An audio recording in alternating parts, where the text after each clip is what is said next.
How you doing? I'm Al with MasterPiece Arms. What we have here today is our standard V8 chassis, which is very similar to our comp chassis. A couple of new things we want to talk about today that we've added to the chassis is, first of all, we've changed our leveling system. We're now using what we refer to as an inclinometer. It's a curved glass tube that has a polymer ball that you use for leveling your system.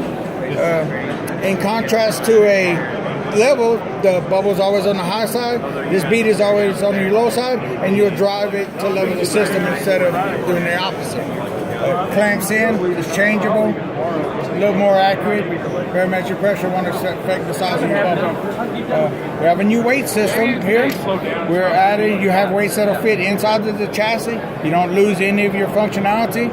All of your spigot mount holes, everything works the same. It clamps in the chassis. It's a total of 4.4 pounds you can add to the chassis. 1.2 pounds, one.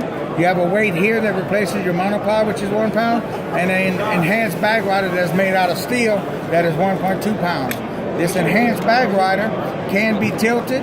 It's rotational on one portion of its connection, and with shims you can set an angle in the back. What that allows you to do is weight down your chassis or balance your chassis if you're using a longer barrel with a suppressor. One of the other new features we have is what we're referring to as our lug lock.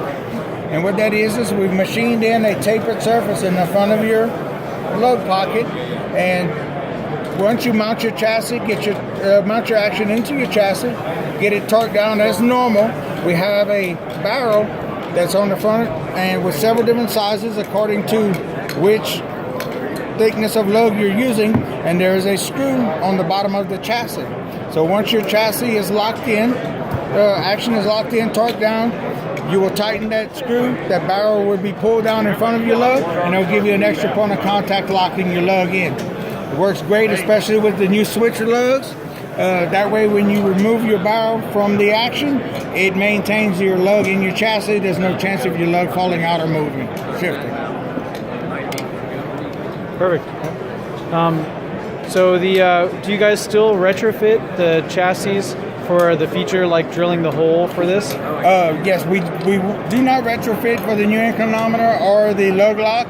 Okay. But we will retrofit your chassis. If you have an older chassis, I can put in the arc dovetail cuts. I can put in the barricade stop holes and spigot mount holes. Okay. And you want to cover the new sliding barricade stop as yes. well?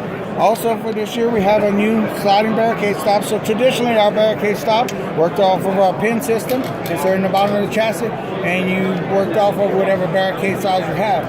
If you didn't know your barricade size, it always caused a problem. So what we've done now is we have a rotating barricade stop attached to one of our rat bases and with a pin function. So if you want to adjust a barricade with this stop, this can be slid. Simple movement. It locks in at every position along the chassis. So what you would do, instead of trying to predetermine your barricade size, you adjust the barricade, put your rifle on the barricade, lift up in the back, creating a little gap along your mag rail. Simply slide the barricade up, the barricade stop against the barricade, push your chassis down, and it'll lock in very solid. Perfect. You have a different size barricades in the same stage. It's a simple movement. Nice.